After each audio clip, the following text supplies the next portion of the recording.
Hello दोस्तों, good morning. आप सभी का बहुत बहुत स्वागत है इस चैनल पर स्मार्ट एजुकेशन जीडीआर में। तो बच्चे मुझसे पूछ रहे थे कि सर पढ़ाई की स्ट्रेटजी बताइए, ऐसे कोई तरकीब बताइए जिससे हम अच्छे मार्क्स ले सकें, जिससे हम टॉप कर सकें परीक्षा में। तो देखिए, कहते हैं कि Rome was not built in a day. इसका मतलब होता है कि एक दिन में रोम नहीं बन जाता, एक दिन में महल खड़े नहीं हो जाते, महल बनाने में समय लगता है।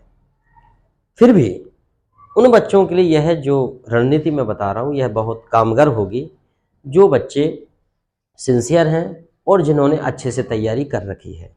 क्योंकि यहाँ बात टॉप होने की हो रही है।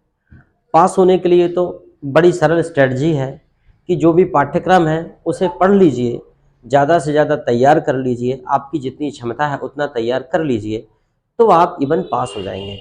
लेकिन जब बच्चे कहते हैं कि सर हमें टॉप करना है, तो टॉप करने की क्या रणनीति हो सकती है? टॉप करने की सबसे अच्छी जो रणनीति है, जो मैं अपने जीवन में अपनाता था, वो यह है कि परीक्षा का जो नज़दीकी समय होता है, जैसे परीक्षा के लिए आपके पास 1 महीने का समय बचा, इस 1 महीने के समय को, जितने भी दिन का समय बचा उसको आप डिवाइड कर लीजिए। जैसे कि उदाहरण के तौर पे आपके 5 विषय हैं, आपके 5 सब्जेक्ट्स हैं और आपके पास 25 दिन का समय है, तो आप उसको 5-5 दिन में डिवाइड कर लीजिए, तो 25 दिन डिवाइड हो जाएगा। लेकिन चूंकि एक पेपर के लिए आपको और समय बचा के रखना पड़ेगा, जो पहला पेपर होगा उसके लिए आपको अलग से समय बचा के रखना पड़ेगा। इसके लिए आप थोड़ा सा उसके लिए 2 दिन का और एक्स्ट्रा समय बचा के रखें, क्योंकि पेपर के 2 दिन आपको कंटिन्यू वही विषय पढ़ना है। ऐसा करते हैं हम कि 25 दिन का 5-5 दिन का समय बचा। मान लीजिए आपके पास 27 दिन का समय है, तो आप 5-5 दिन के 25, 5-5 दिन का आप समय हर सब्जेक्ट के लिए बचा के रखिए, और जो 2 दिन का समय है ये उस सब्जेक्ट के लिए बचा के रखिएगा जिसका पहला पेपर है। तो 27 दिन का डिवाइड हो गया आपका। अब 27 दिन आपने डिवाइड कर लिया। इसी प्रकार अगर आपके पास कम समय हो तो 4-4 दिन डिवाइड कर लीजिए और पहले पेपर के लिए 2 दिन का समय बचा के रख लीजिए। अब जब ये डिवाइड आपने कर लिया है तो इसमें क्या होगा, 5 दिन आपको एक ही विषय पढ़ना है। अंडरस्टैंड? और सबसे पहले वो विषय पढ़ना है जिसका पहला पेपर है। ऐसा क्यों? क्योंकि इस विषय का नंबर फिर से आने वाला है। जैसे मान लीजिए उदाहरण के तौर पे आपका 6 तारीख को पेपर है, मान लो उदाहरण के तौर पे फिजिक्स का, तो आज से आपकी तैयारी शुरू हो रही है रणनीति के हिसाब से। तो आज आप सबसे पहले फिजिक्स पढ़िए और 5 दिनों से पूरा कंप्लीट कर लीजिए, क्योंकि आपने 2-3 दिन का समय और बचा के रखा है। जब उसका पेपर होगा तब, मतलब ये है कि 6 में पेपर है तो आप 5 में और 4 में भी फिजिक्स ही पढ़ेंगे। अगर इस रणनीति से काम करेंगे तो इससे कंटिन्यू जब आप 5 दिन उसी विषय को पढ़ते हैं तो उससे ये फायदा होता है, कई बार जो प्रारंभ की चीज़ें होती हैं वो बाद की चीज़ों से कनेक्ट हो जाती हैं। पहले जब मैं फिजिक्स पढ़ता था तो मेरी शुरुआत के लेसन समझ में आते थे, लेकिन आखिरी के लेसन समझ में नहीं आते थे, कुछ बीच के लेसन समझ में नहीं आते थे।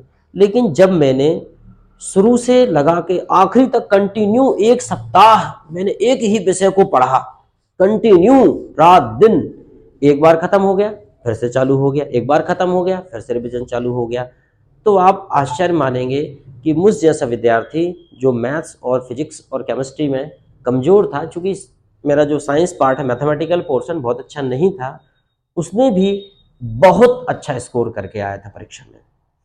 तो आप इस स्ट्रेटजी का पालन कीजिए, आप अपने समय को डिवाइड कीजिए और उस हिसाब से आप 5-5 दिन या 4-4 दिन, जो भी आपका डिवीज़न आता है, जो भी आपका हिस्से में आता है, जितने दिन भी आपके हिस्से में आते हैं, उस हिसाब से आप पढ़ाई कीजिए।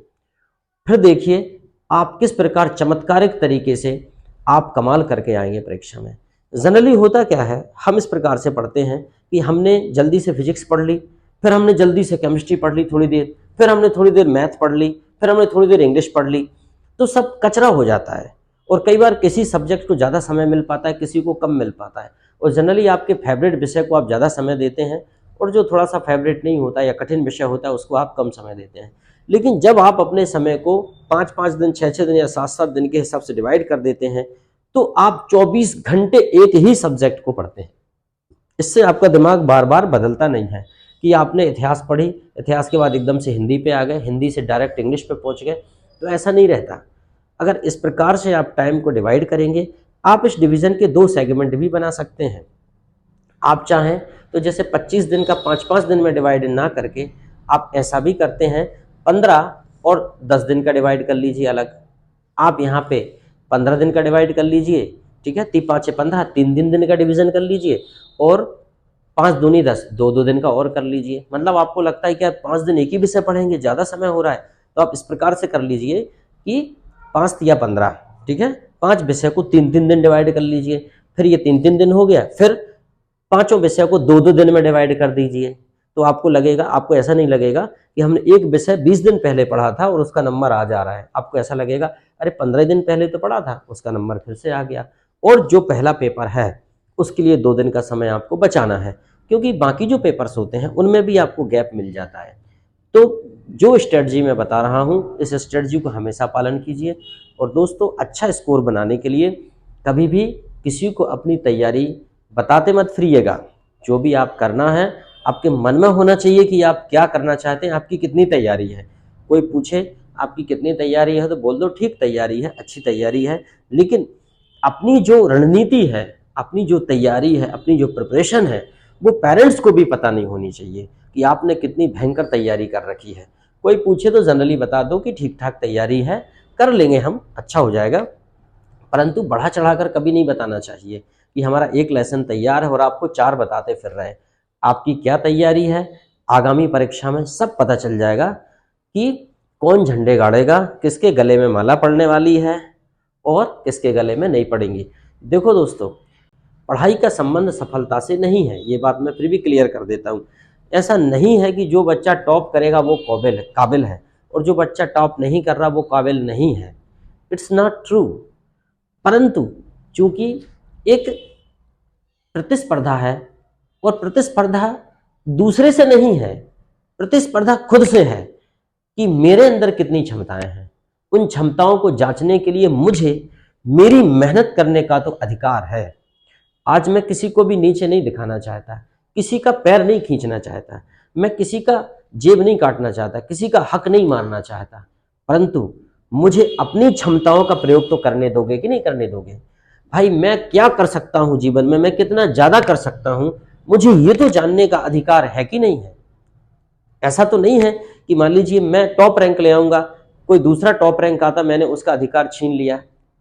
देखने में ऐसे ही लगता है, परंतु मुझे अपना काम करने का तो हक है, मुझे अपनी मेहनत करने का तो हक है, मुझे अपने हुनर का प्रयोग करने का तो हक है। तो यही है, इसी रणनीति के साथ आप पढ़ाई कीजिए, आपको बहुत आगामी परीक्षा में बहुत अच्छे मार्क्स मिलने वाले हैं। इन्हीं शुभकामनाओं के साथ best of luck, wish you all the best.